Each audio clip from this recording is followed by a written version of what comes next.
Bonsoir et bienvenue en ce lundi 7 juin 2021. Et nous en sommes arrivés ce soir à la méditation numéro 444 et plus particulièrement la méditation numéro 158 dans le livre de l'Apocalypse que nous méditons depuis le 1er janvier de cette année. Avant de poursuivre dans notre méditation du soir, prions.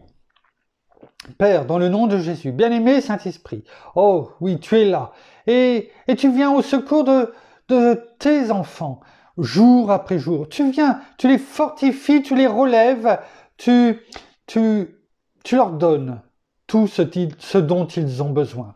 Alors, ce que nous avons besoin ce soir, c'est de t'entendre, une fois de plus à travers ta parole. Oui, celle qui est là, devant nos yeux émerveillés, que nous allons lire encore ce soir, que nous allons boire, que nous allons manger. Car oui, tu nous nourris jour après jour. Alors, merci Père, dans le nom de Jésus. Merci bien-aimé Saint-Esprit, une fois de plus, pour ce que tu vas nous révéler ce soir, afin que nous la gardions gravée sur les tables de notre cœur et surtout que nous la mettions en pratique, car c'est cela qui te plaît. C'est cela qui te glorifie. Portons du fruit à ta gloire, Père. Amen. Poursuivons donc dans notre méditation dans la 5e lettre de notre Seigneur à l'église de Sardes, qui se trouve dans le chapitre 3 du livre de l'Apocalypse, versets 1 à 6. Nous poursuivons dans ce verset 4 où il y a tellement de choses à dire. Nous avons appris tellement de choses dans cette 5e lettre qui, peut-être au prime abord, nous paraît petite, mais tellement riche. Et nous continuons et nous reprenons juste ce verset numéro 4. Il est écrit « Cependant, tu as à Sardes quelques hommes, quelques noms, qui n'ont pas souillé, c'est-à-dire contaminé leurs vêtements. Ils marcheront avec moi en vêtements blancs, c'est-à-dire en vêtements de justice, parce qu'ils en sont dignes. » Et c'est justement cette dernière partie, parce qu'ils en sont dignes, que nous méditons depuis quelques jours. Et effectivement, nous avons pu dire et lire hier et avant-hier et ces derniers jours, que la dignité dont se sont revêtis,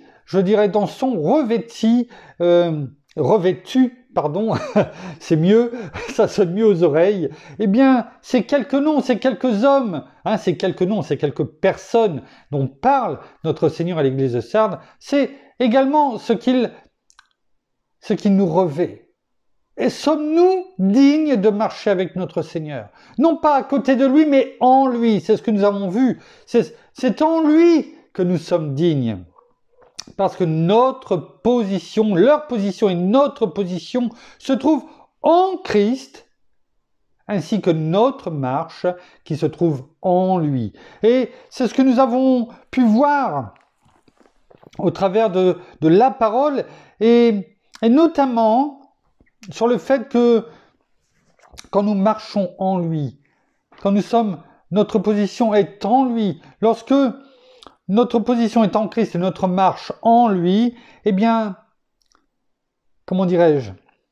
lorsque nous disions que nous sommes chrétiens, ce ne sont pas simplement que des paroles, mais c'est une attitude, c'est une affirmation, c'est-à-dire que c'est les fruits, pas les fruits, mais le fruit de l'esprit, c'est-à-dire le caractère de Christ en nous, les fruits qui se voient, là je parle bien des fruits d'une vie, se révèlent au quotidien dans notre vie, car nous sommes véritablement à ce moment-là, non pas de renom, mais nous sommes véritablement des enfants de Dieu. Et reprenons simplement ce que nous avons dit hier, je crois, c'est ce que nous avions terminé sur cela.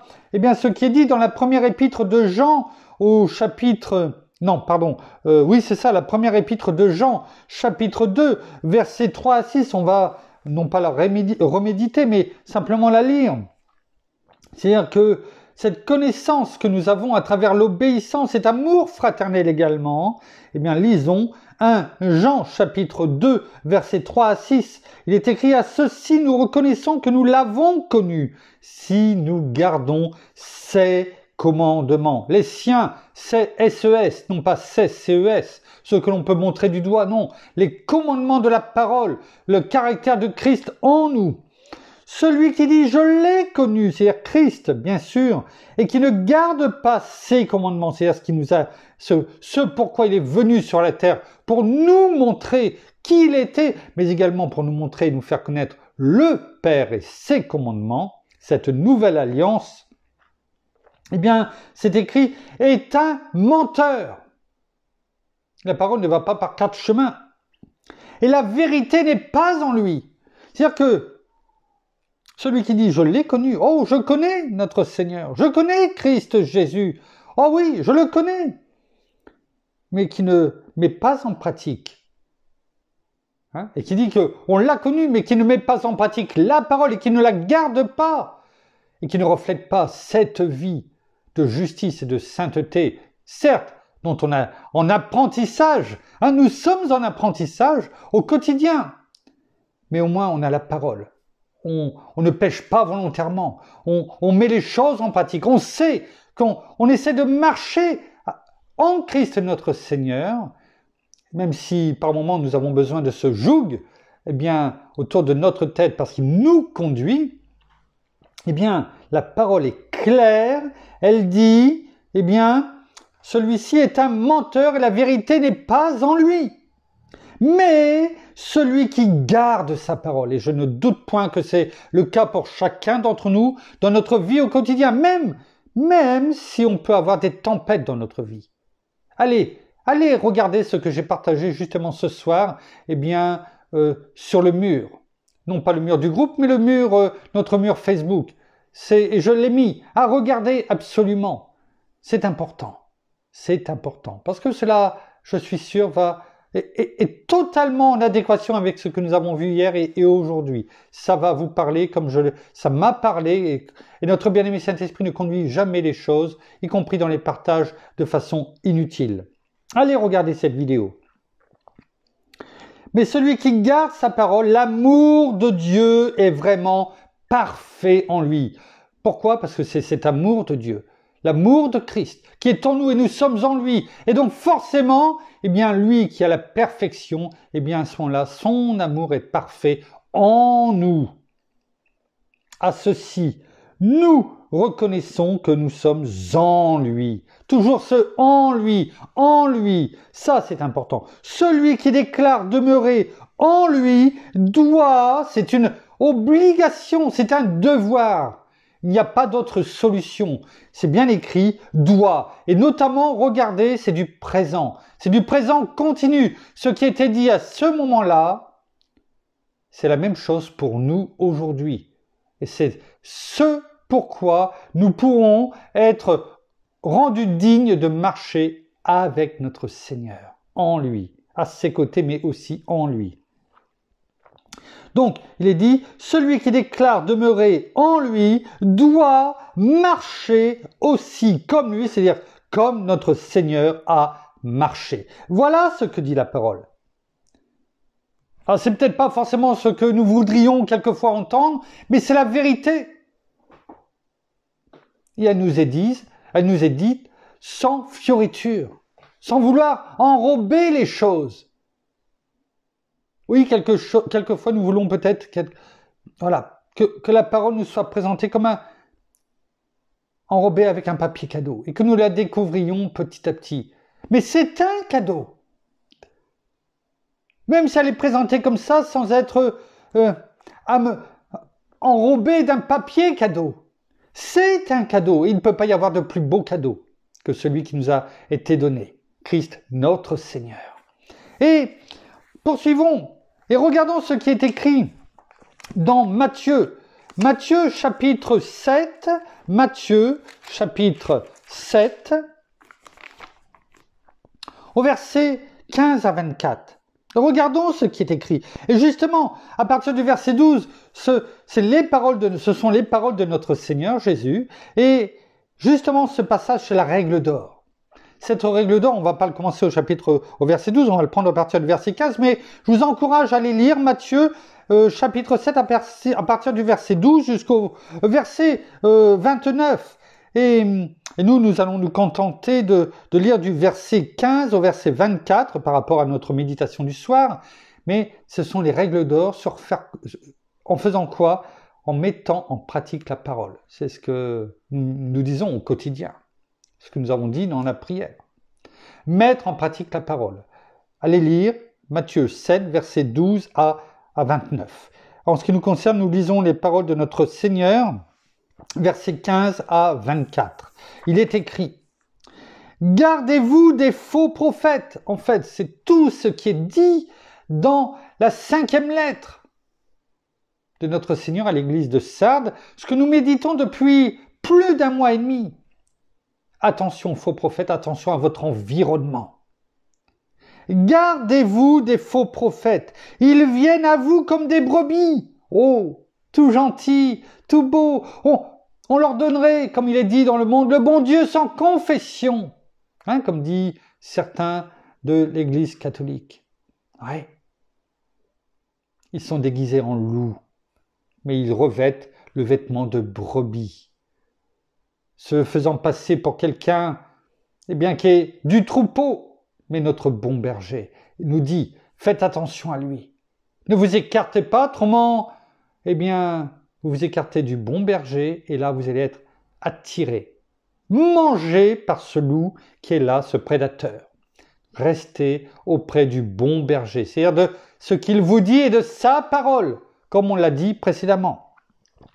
Gardez-vous des faux prophètes, ils viennent à vous comme des brebis, mais au-dedans, ce sont des loups ravisseurs.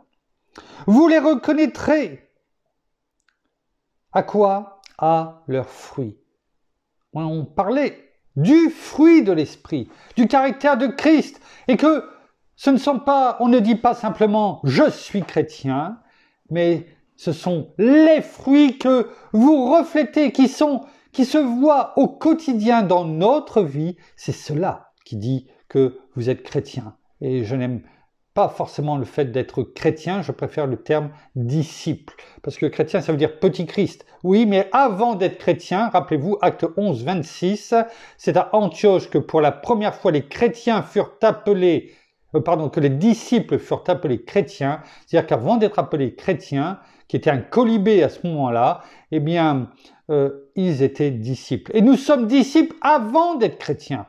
Et si nous sommes disciples véritablement, nous portons du fruit parce que Christ en nous le dit. Celui qui demeure en moi comme moi, en lui porte beaucoup de fruits. C'est-à-dire, du fruit dans quoi? Dans sa vie quotidienne.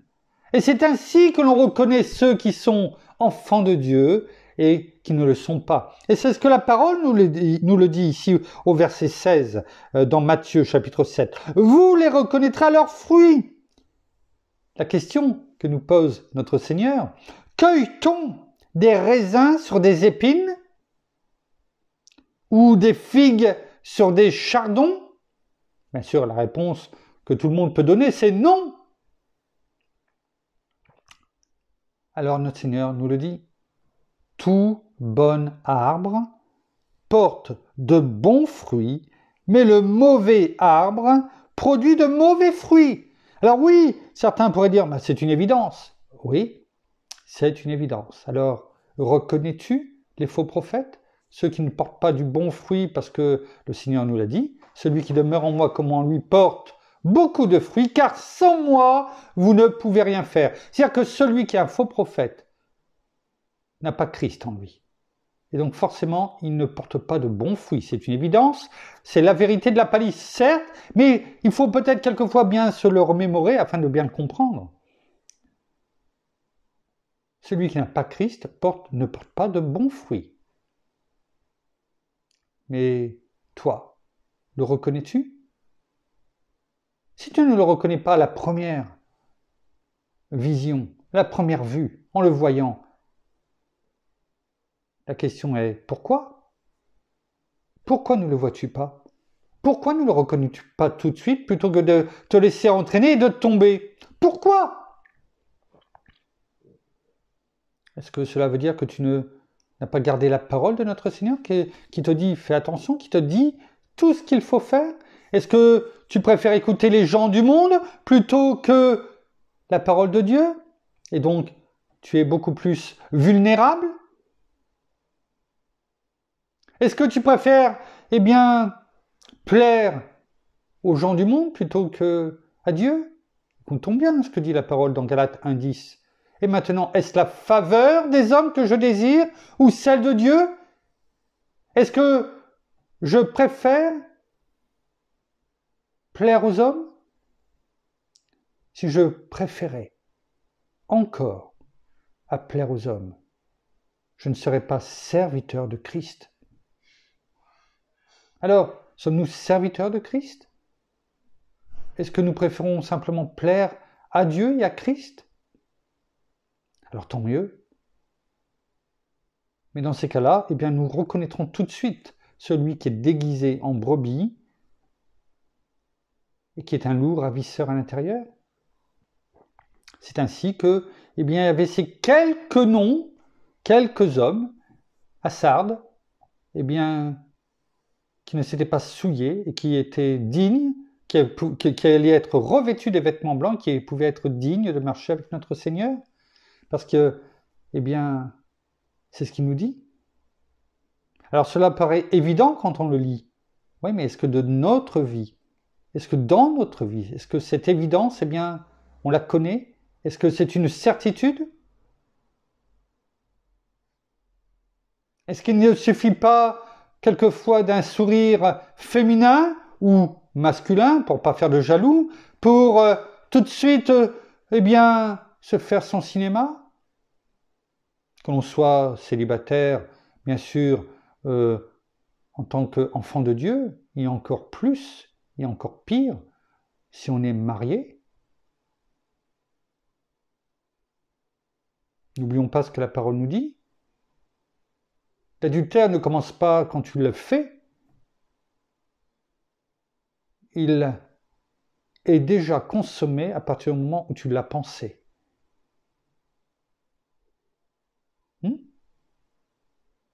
C'est ça aussi porter de bons fruits. C'est ça être disciple de Christ. C'est ça pouvoir marcher en lui. Appelons un chat un chat.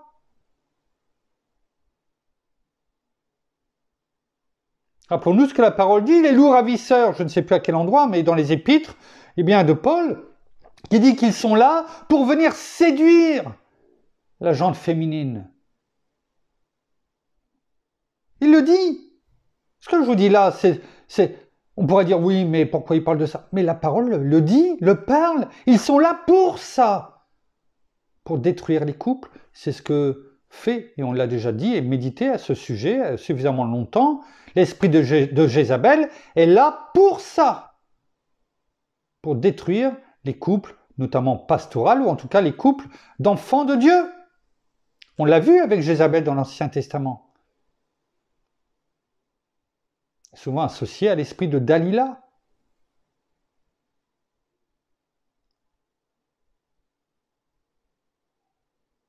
On le sait, cet esprit de séduction, dans toute sa splendeur et au sens large. C'est ce que nous dit la parole ici. Et cela fait partie de notre environnement. Alors oui, quel est le fruit qui te correspond? Est-ce qu'il est bon à manger ou à regarder? Ou est-ce qu'il est épineux? On doit se poser cette question pour chacun d'entre nous. La parole nous dit, au verset 19, « Tout arbre qui ne produit pas de bons fruits », qu'est-ce que notre Seigneur dit à ce sujet? Est coupé et jeté au feu. Voilà ce qui va se passer. Il est coupé et jeté au feu. Tout comme les sarments, dans Jean 15 dans Jean 15, allez le lire, dans la première partie, c'est ce qui est dit. Ils sont coupés, mis par terre, puis ramassés, mis en fagot et jetés au feu.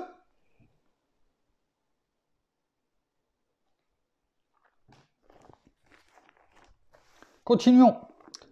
C'est donc à leurs fruits que vous les reconnaîtrez, ces loups ravisseurs, ces faux prophètes. Quiconque me dit « Seigneur, Seigneur », n'entrera pas forcément dans le royaume des cieux, mais celui-là seul qui fait la volonté de mon Père qui est dans les cieux. Ce n'est pas parce que nous sommes enfants de Dieu que nous sommes forcément disciples.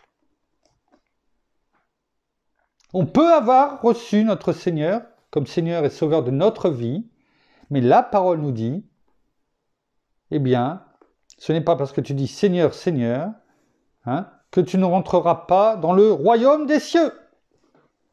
Est-ce que tu es obéissant? Est-ce que tu es pratiquant?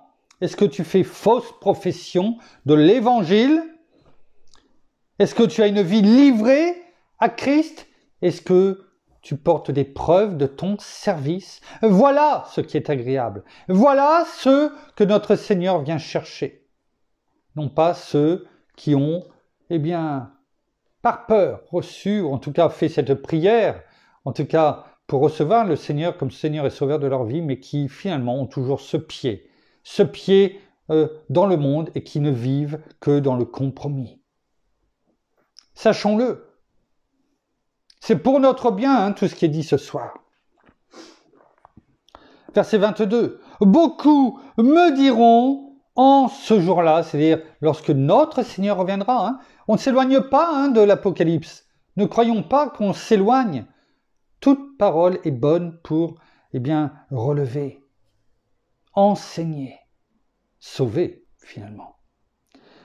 Beaucoup me diront ce jour-là, lorsque notre Seigneur reviendra, le jour où ce sera le jour de son avènement, lors du cri de minuit, comme le dit Mario Massicotte, que se passera-t-il En ce jour-là, beaucoup me diront, Seigneur, Seigneur, n'est-ce pas en ton nom que nous avons prophétisé, en ton nom que nous avons chassé les démons, en ton nom que nous avons fait beaucoup de miracles? Oui, tout ce qui finalement est dit dans Luc 10, versets 16 à 20.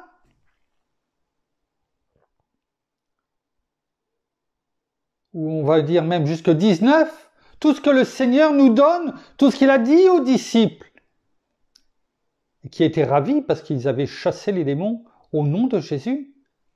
Et le Seigneur le dit, en versets 23 et 24, « Alors je leur déclarerai, je ne vous ai jamais connus. » On pourrait dire, mais pourquoi? En ton nom, il y a eu toutes ces choses qui ont été faites. Alors pourquoi le Seigneur nous dit cela? Retirez-vous de moi, vous qui commettez l'iniquité, c'est-à-dire l'injustice. Ces personnes sont reniées par Christ. C'est le châtiment du péché. Oui. Ainsi, quiconque entend de moi ces paroles, ce qui est là, est dit, et les met en pratique, sera semblable à un homme prudent qui a bâti sa maison sur le roc. Ensuite, c'est la parabole de la maison bâtie sur le roc. Mais là, notre Seigneur nous dit, tu peux faire toutes ces choses en mon nom. Mais si ta vie à l'intérieur, tu le fais simplement par renom, mais pas pour des bonnes choses, c'est-à-dire pour la gloire de Dieu, pour que porter du bon fruit et qu'ils se reconnaissent. On comprend mieux maintenant la parole de Luc, dans Luc 10, verset 20, dans Luc chapitre 10, verset 20, lorsque le Seigneur, après avoir dit tout ce qu'il nous donnait en pouvoir, et qu'il n'y avait pas à s'inquiéter parce qu'on nous avions en lui, en son nom, toute autorité, tout pouvoir pour marcher sur les serpents et les scorpions et sur toute la puissance de l'ennemi. Il nous a tout donné. Il le dit. Je vous l'ai donné en tant qu'ambassadeur de Christ sur terre. Il le dit. Mais il termine ce verset, enfin cette partie, en disant verset 20, cependant, et qui fait écho avec ce que nous venons de dire, et ce que nous méditons depuis plusieurs jours, il le dit, cependant quoi? Ne vous réjouissez pas de ce que vos noms, de ce que vous pouvez, ne vous réjouissez pas de ce que vous pouvez.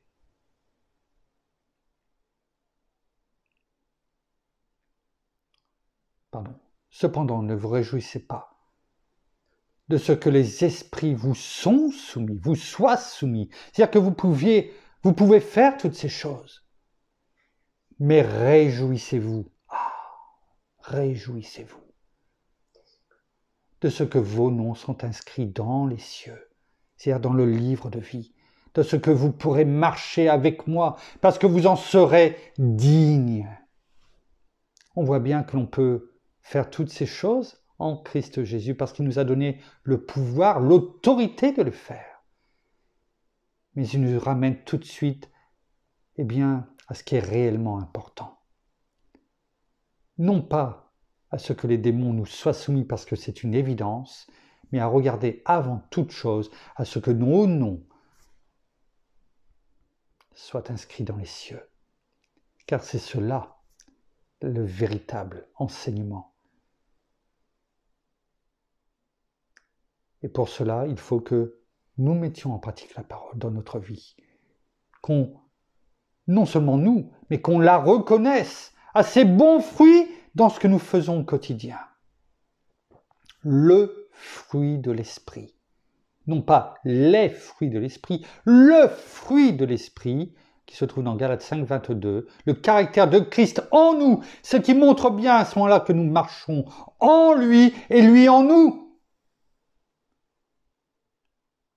Le fruit de l'esprit qui est amour, joie, paix, patience, bonté, bienveillance, fidélité, c'est-à-dire foi, douceur et maîtrise de soi.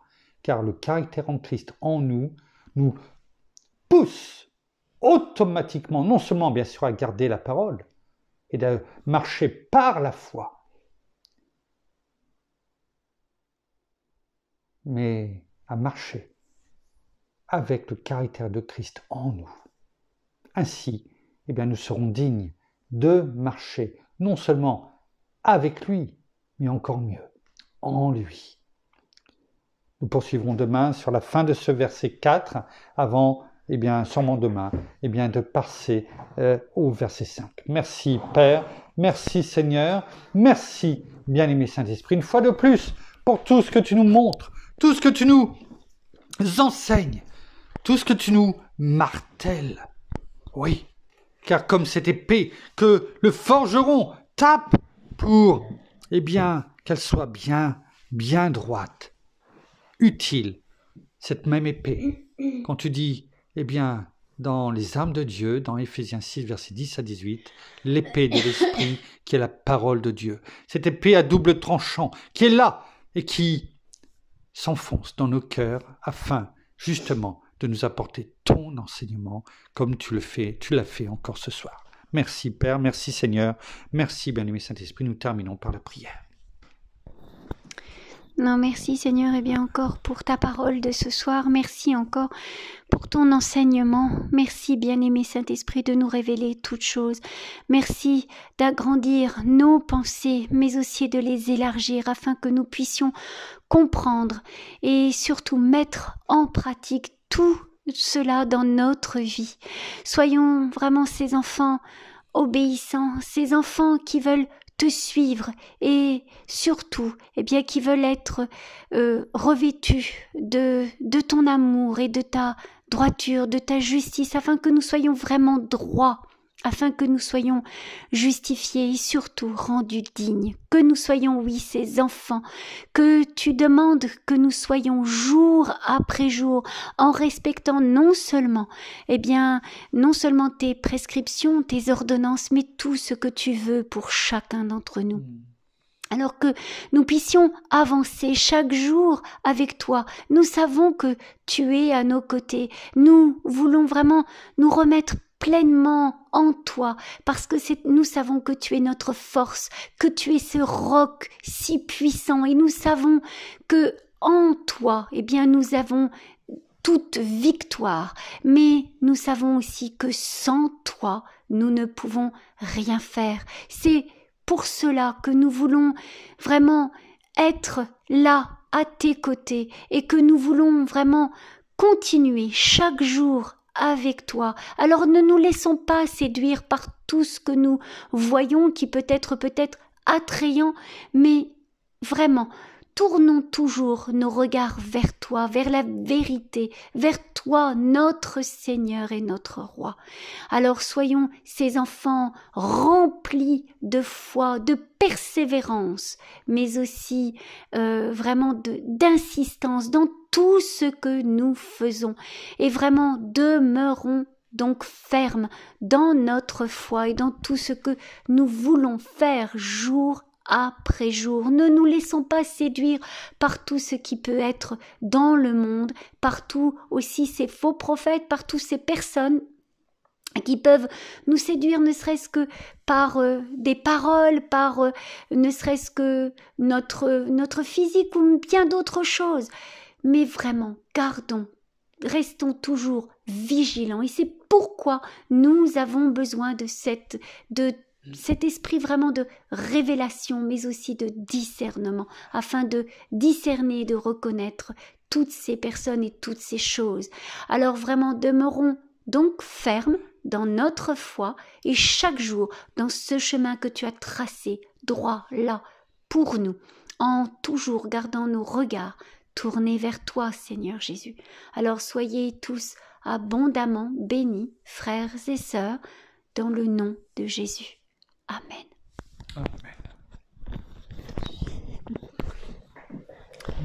Voilà, ainsi s'achève la méditation de ce soir. Nous vous bénissons abondamment de toutes les bénédictions spirituelles dans les lieux célestes en Christ. Nous saluons nos amis au Québec, au Canada, en francophonie, en France, à Paris et tout autour de chez nous. Nous vous souhaitons à toutes et à tous une agréable soirée, une bonne nuit dans la paix de notre Seigneur. Et nous vous disons à toutes et à tous, à demain. Normalement à peu près aux mêmes horaires, on verra, mais bon, sinon à peu près aux mêmes horaires. En attendant, passez une bonne fin de journée, une bonne nuit et à demain. Au revoir.